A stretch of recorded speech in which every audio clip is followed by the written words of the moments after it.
더 동질감이 있었죠. 더 자세히 알려고 보니까 나이뿐만 아니라 생일도 같았습니다. 그리고 더 알아보니까 자신과 같이 입양하라는 거예요. 뭔가 스쳐 지나가는 직감이 왔습니다. 그래서 영국 런던에서 미국에 있는 그 영화 배우에게 이리저리 수소문을 해서 메일을 보내고 또 페이스북과 여러 가지 문자로 주고받으면서 서로에 대해서 알아가기 시작합니다. 그런데 뭔가 가슴에 찌릿찌릿한 게 있어요. 그래서 유전자 검사를 했더니 자기랑 쌍둥이였습니다. 태어난 지 3개월 만에 한 사람은 프랑스로, 한 사람은 미국으로 입양되어서 갔습니다. 쌍둥이가 있다는 사실조차 몰랐는데 그렇게 기가 막히게 만나게 되었습니다. 26년 만에 만났습니다. 그래서 그 내용이 부산의 일부에 게재가 되었고, 이 사만나 푸트먼이라는 영화 배우이면서 그래서 자기 이 기가 막힌 운명을 영화로 만들어서 2016년에 이 부산 영화제에 자신의 스토리를 영화로 만들어서, 단편 영화로 만들어서 상영도 하게 되었다고 합니다. 이게 가족이라는 거예요. 가족의 관계. 나에게 생각지도 못하는, 알지도 못하는 쌍둥이가 있었던 사실. 영국과 미국에서 서로 각자 다르게 자랐어요. 환경도 다르고 알지도 못하고 그렇게 자랐는데 그렇게 기적적으로 만나게 되었습니다. 가정의 달 5월, 특별히 어버이 주일을 맞이하여 우리들의 이미 맺혀져 있는 이 부모와 자녀와의 관계, 또 자녀와 부모의 관계 속에서 우리는 어떻게 살아야 될까?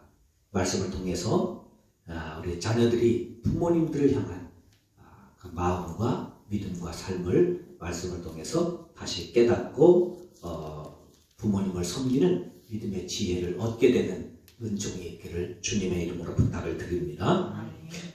오늘 본문에서 사도 바울은 두 가지 효도에 대해서 말씀하고 있습니다. 첫째는 오늘 본문 1절입니다. 1절을 다 같이 함께 읽을까요? 자녀들아, 주 안에서 너희 부모에게 순종하라. 이것이 옳으니라. 아멘. 한번 따라해 보실까요? 자녀는 부모에게 순종하는 것이 옳은 것입니다. 자녀는 부모에게 순종하는 것이 옳은 것입니다. 사도 바울이 주는 효도의 첫 번째 명제입니다. 부모에게 순종하는 것이 옳은 거라는 거예요. 순종하는 것이. 그것이 옳은 거다. 순종은 아래에서 듣는다는 뜻입니다. 아래에서. 그래서 부모님이 말할 때 내 말 들어 그러죠? 너는 들어야 되는 존재라는 거죠. 아래에서 들어야 되는 거예요. 그리고 사도 바울은 이것이 옳으니라 그렇게 말합니다. 순종하라고 하면서 이것이 옳으다. 옳은 것이다. 바른 것이다. 당연한 것이다. 그렇게 말하고 있습니다. 그건 당연한 것이라는 거예요.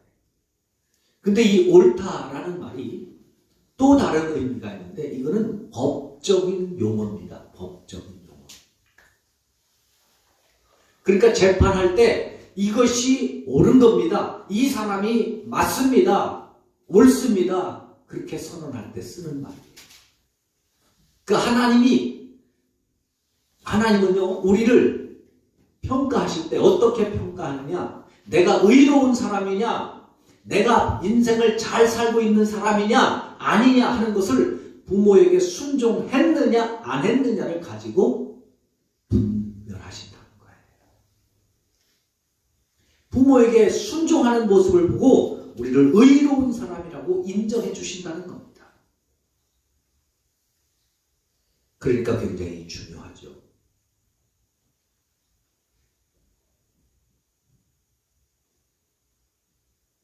그런데 이 순종을 말하면서 사도 바울이 또 아주 중요한 단어를 하나 말씀합니다.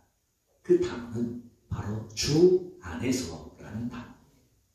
주 안에서 순종해야 됩니다. 부모님께 순종해야 되지만 그것이 옳은 일이지만 그것이 의로운 일이지만 주님 안에서 순종해야 됩니다. 말씀 안에서 순종해야 됩니다. 신앙 안에서 순종해야 됩니다. 그것이 옳은 거라는 거예요.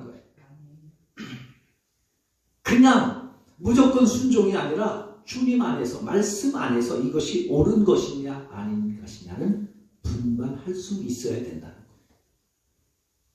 거예요. 부모가 자녀에게 야, 너 고3인데 공부해야지. 어딜 교회 가? 교회 가지 마. 그게 순종해야 되느냐? 아니라는 거예요. 그건 말씀 안에, 주 안에서가 아니죠. 너 교회 다니지 마. 그 말에 순종해야 되느냐? 아니라는 거예요. 그건 거역하는 것이 효도하는 거예요. 거역하는 것이 효도하는 거예요. 그것이 옳은 겁니다. 그러니까 주님 안에서 순종하라는 거예요. 그러려면 어떻게 해야 돼요? 내가 말씀에 분별력이 있어야 돼요. 말씀의 분별력. 그래서 예수 믿는 게 어려워요. 왜냐하면 예수를 잘 믿으려고 하면 자꾸 걸리는 것들이 배워야 되죠. 뭘 알아야 되죠. 그리고 내 삶을 계속 다이어트 해야 되죠. 해야 되는 일, 어려운 일을 계속 다.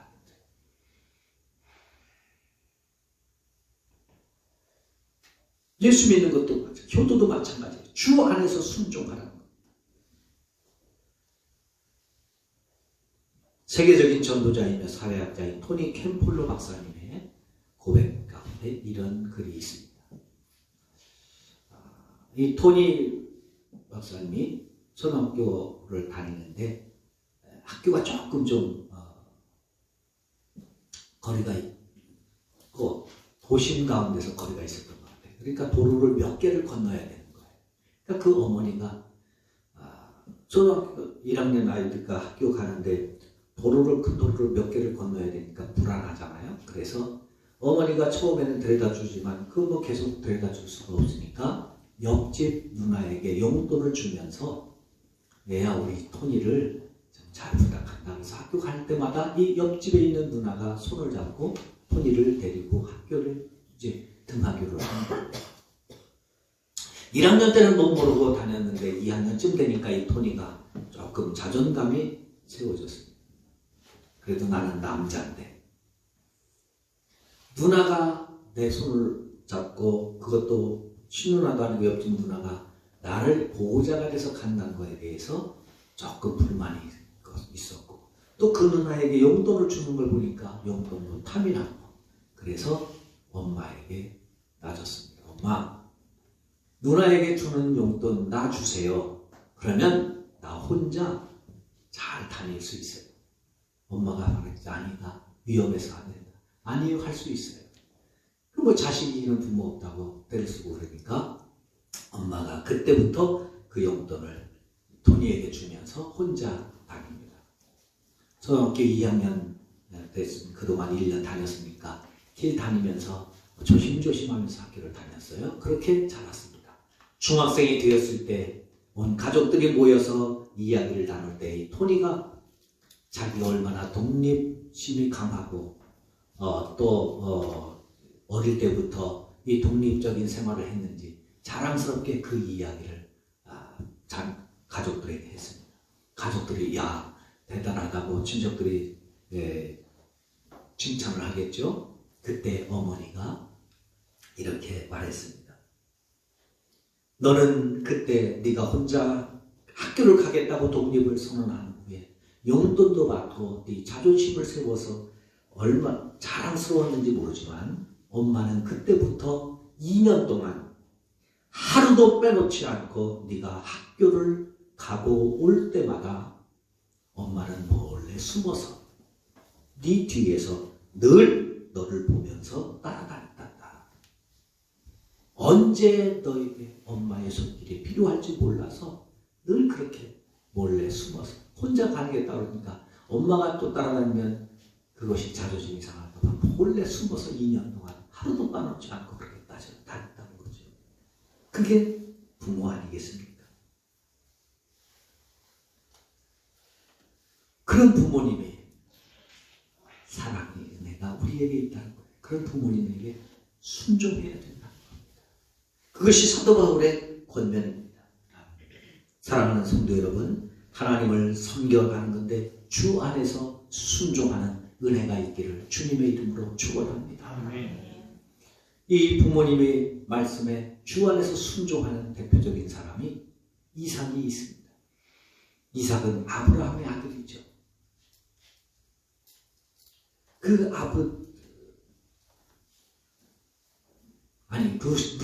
룻이 있습니다. 룻은 모압 여인입니다. 이스라엘 사람이 아니에요. 하나님을 믿었던 사람이 아닙니다. 하나님 모르고 평생을 살았어요. 그런데 시집을 와보니까 시댁이 하나님을 믿는 유대 민족이었어요. 그래서 하나님을 섬기게 되었습니다. 그런데 어느 순간 시아버지가 돌아가십니다. 남편도 죽습니다. 시아주머니도 돌아가십니다. 가정에 남자 셋이 한 번 죽습니다.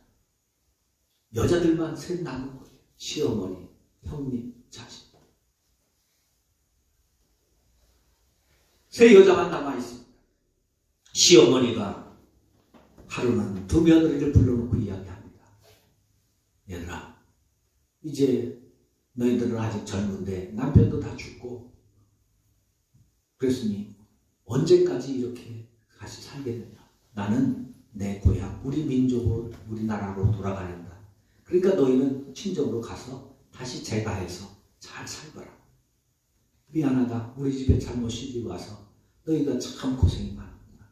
이제 가서 자유롭게 다시 재가해서 좋은 신랑 만나서 잘 살으라고 그렇게 이야기를 합니다.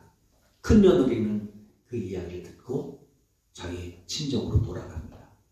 그런데 둘째 며느리였던 이 룻은 시어머님이 이렇게 말해요. 어머니, 나한테 돌아가라고 하지 마세요. 나는 이 집에 시집 왔으니 어머니의 나라가 내 나라고 어머니의 하나님이 나의 하나님입니다. 그래서 나는 어머니를 떠날 수 없습니다. 시어머니가 말립니다. 얘, 너 나 따라가 봐야 고생만 한다. 그리고 내가 너를 모실 수는 없지 않니? 네가 나를 모셔야 되는데 나 괜히 짐만 된다. 나 따라가 봐야 나 같은 짐만 돼. 그러니 고생하니 친정으로 돌아가거라. 그때 룻이 말합니다. 어머니 그렇게 하지 마세요. 저는 어머니를 따라가겠습니다. 어머니 나라에 가겠습니다. 어머니의 하나님이 나의 하나님입니다. 그렇게 따라갑니다. 그래서 그 시어머니를 따라서 남편도 없는 그 시어머니를 따라서 자기 나라를 떠나요. 다른 나라인 이스라엘로 갑니다. 가서 죽을 고생을 다 합니다. 먹고 살 일이 막막하잖아요. 시어머니를 먹여 살려야 되는데 어떻게 해요? 뭘 해서 먹여 살아요?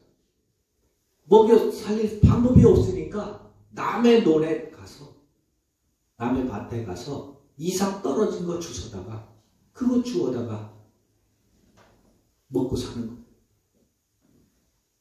제가 어릴 때만 해도 그 추수 끝나고 나면 이삭 줍기 그래가지고 이삭 주워서 뭐 이렇게 편지 봉투에 하나씩 이렇게 그 가져오라고 그 숙제가 있었거든요. 그거 하는데 이삭 줍는데 쉽지 않아요. 그거 편지 봉투 하나 모으는 게 쉽지가 않아요. 그러니까 쉽지 않으니까 저는 몇 번 줍다가 내가 나서 안 줍고 집에 있는 포 같은 기억이 나요. 그거 줍는 게 쉽지 않아요. 편지 봉투 하나. 근데 여러분 룻은 매일같이 가서 그거 주워다가 시어머니랑 같이 먹고 살아야 되는 거예요. 얼마나 고생스러웠어요. 그런데 그렇게 주 안에서 부모를 공경하는 그 말씀을 순종했더니 룻이요. 어렵게 살아가는 가운데 하나님께서 좋은 믿음의 짝을 만나게 해줍니다. 할렐루야. 좋은 신랑을 만나. 그 신랑 만나보니까요, 사람도 좁을 뿐만 아니라 부자예요. 보아스라고 하는 룻기 읽어보면 부자입니다. 유력한 사람이라고 나와요. 부자예요. 그리고 그 집에 가서 그렇게 또 잘 살 뿐만 아니라 아이를 낳고 잘 키웠는데 그 아이가 다윗의 할아버지예요. 다윗의 할아버지. 다윗 왕의 할아버지. 예수님의 조상. 룻이. 그래서 마태복음 1장에 보면 예수님의 족보에 그 룻이라고 하는 여인의 이름이 나옵니다. 여러분, 우리나라에도 지금 족보에 여자 이름은 잘 안 올리잖아요. 유대인들은 우리나라보다 훨씬 더 보수적인 나라입니다. 그런데 예수님의 족보에 여자 이름을 안 올립니다. 5명 올려놨는데 그 5명 가운데 한 사람이 룻이에요.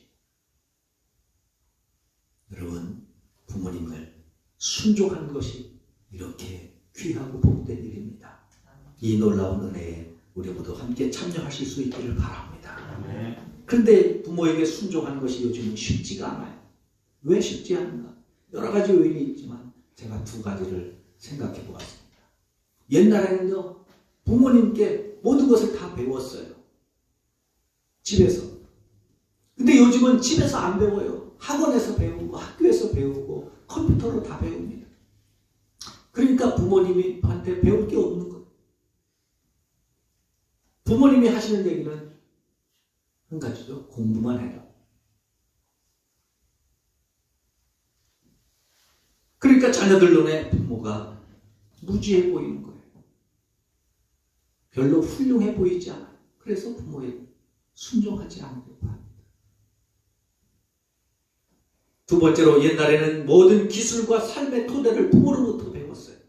농사 짓는 사람은 농사 짓는 방법을 자식에게 가르쳐줍니다. 목수는 목금 기술을 가르쳐줍니다. 그리고 땅도 물려주지요. 집도 물려주지요. 그렇게 합니다. 요즘은요, 부모님을 떠나서 생활하게 돼요. 학교만 졸업하면 부모님을 떠납니다. 저희 딸내미를 보니까 학교 다닐 때부터 떠나는 거 아니에요. 부모님을 떠나. 옛날에는 부모님을 떠나면 생활에 어려움이 있었어요.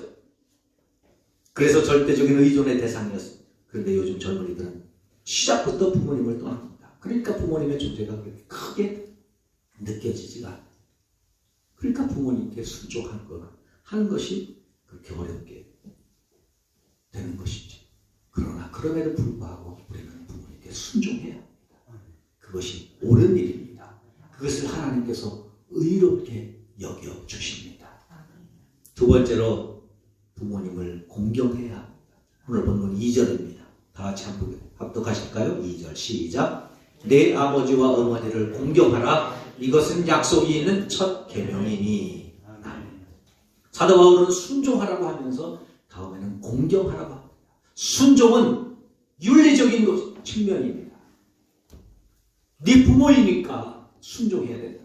그런데 이번에는 공경해야 된다는 거예요. 공경해야 된다는 이유를 말하면서 왜 공경해야 되느냐? 이것은 약속이 있는, 하나님의 약속이 있는 첫 계명이기 때문에 순종해야 된다는 겁니다. 하나님과 나와의 관계가 있기 때문에 신적인 의미에서 윤리적인 측면이 아니라 신앙적인 측면에서 공경하는 것이 신앙적인 거라는 겁니다. 그러면서 하나님께서 이것을 약속을 주셨다는 거예요. 출애굽기 20장 12절에 보면 하나님께 부모를 공경하라고 하면서 이런 약속을 해주십니다. 내 부모를 공경하라. 그리하면 내 하나님 여호와가 내게 준 땅에서 내 생명이 길리라. 이 말씀을 사도 바울은 오늘 본문 3절에서 이렇게 다시 해석합니다. 이로써 내가 잘되고 땅에서 장수하리라. 아멘. 할렐루야. 부모님을 공경하는 것이 성공의 지름길이라는 거예요. 부모님을 공경하는 것이 내가 행복해지고 내가 잘되는 일이라는 겁니다. 그래서 잘되기를 원하느냐, 행복하기를 원하느냐, 장수하기를 원하느냐, 부모님을 공경하라는 거예요. 그것이 하나님의 약속이라는 겁니다. 여러분, 다른 사람의 약속이 아니에요. 하나님의 약속. 그 공경이라는 말은 카베드라는 말인데요. 이 공경을 잘못하면 공격이 됩니다.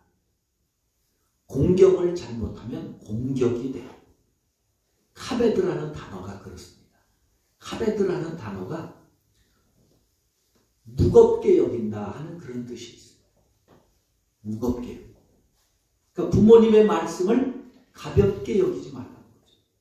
우리 교동문에서도 함께 했습니다만 잠언서에 어머니 말을 경히 여기지 말라. 가볍게 여기지 말라. 무겁게 여기라. 존중해드려야 된다.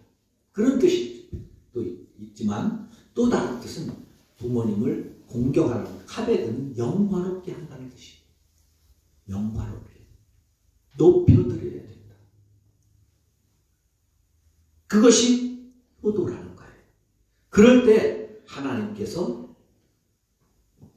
복을 주신다는 거예요. 부모님의 가치를 존중해드리라는 거죠. 부모님을 위엄 있게 여기라는 거예요.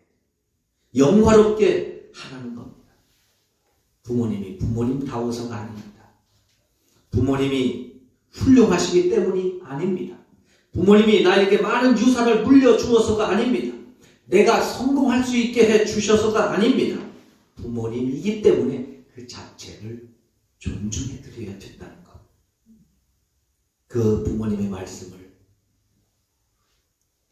존중하고 받아들였던 사람 가운데 한 사람이 바로 이삭입니다. 이삭은 아버지가 자기를 죽이려고 하는 거예요.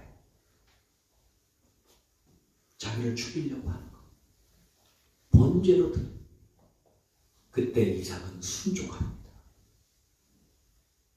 부모님을 공경합니다. 그에게 주신 하나님의 복은 잘되고 장수하는 복이었습니다. 그래서 이삭이 복을 받는 내용을 보면 창세기 26장에 농사를 지었는데 그 농사를 짓고 그 해에 100배나 축복을 받습니다. 소득을 얻습니다. 할렐루야. 그건 농사 지어서 작년보다 올해 아무리 농사가 잘 돼도 100배를 복을 얻는 건 있을 수 없는 일이에요. 일부 예배 때도 말씀드렸는데요. 우리나라가 지금까지 농사 지면서 작년보다 더 좋은 최고의 소출을 올렸던 때가 통일벼가 나왔을 때입니다. 그때는 그 전까지는 다 악기발이었는데 통일벼가 나오면 키도 작은 게요. 달리기는 어마어마하게 달려요. 어마어마하게 달려요.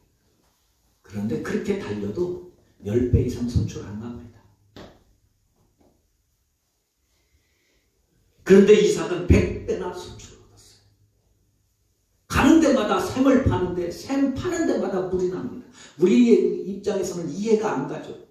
우리나라에서 가는 데마다 팠는데 석유가 나왔다. 그 정도가 되는 거예요.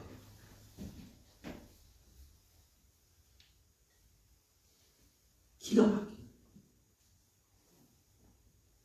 그리고 장수에서 오래 삽니다. 아버지 아브라함은 175세를 살았어요. 이삭은 185세를 삽니다. 10년을 더 살아요. 그 아들 야곱은 145세를 삽니다. 손자 요셉은 110세밖에 못 살아요. 이삭이 최고 장수합니다. 부모님의 말씀을 존중하고 여겼더니 하나님께서 그런 복을 주셨습니다. 사랑하는 성도 여러분, 부모님을 공경하는 것은 하나님의 약속입니다. 하나님을 믿는 한 지켜야 될 우리의 의무요 사명입니다.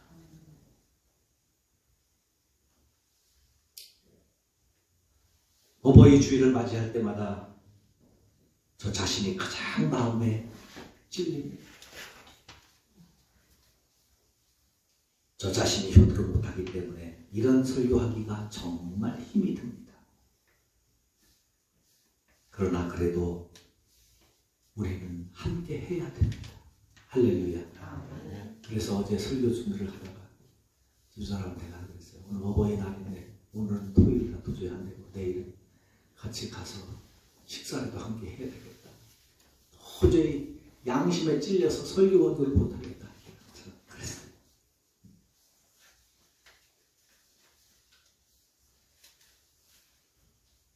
사랑하는 성도 여러분, 부모님을 잘 섬기는 은혜가 있기를 바랍니다. 아멘. 우리에게 익숙한 어머니 노래라는, 은혜라는 노래가 있죠. 아까 불렀잖아요. 높고 높은 하늘이라 말들 하지만 나는 높은 게 또 하나 있지. 낳으시고 키우시는 어머님 은혜, 푸른 하늘 그보다도 높은 것 같아. 이것은 원래 찬송가였습니다. 그런데 찬송가인데 어머니 노래가 너무 좋으니까 교과서에 실렸어요. 교과서에 실렸는데 처음에는 이게 전곡이 다 실렸어요. 그런데 어느 순간부터 교과서에 종교 색채가 너무 짙은 게 나타난다. 그래가지고 3절을 뺐습니다. 그래서 저희들이 다닐 때 이 교과서에 실렸던 노래는 2절까지밖에 없어요. 근데 3절이 있어요. 3절 가사가 이렇습니다.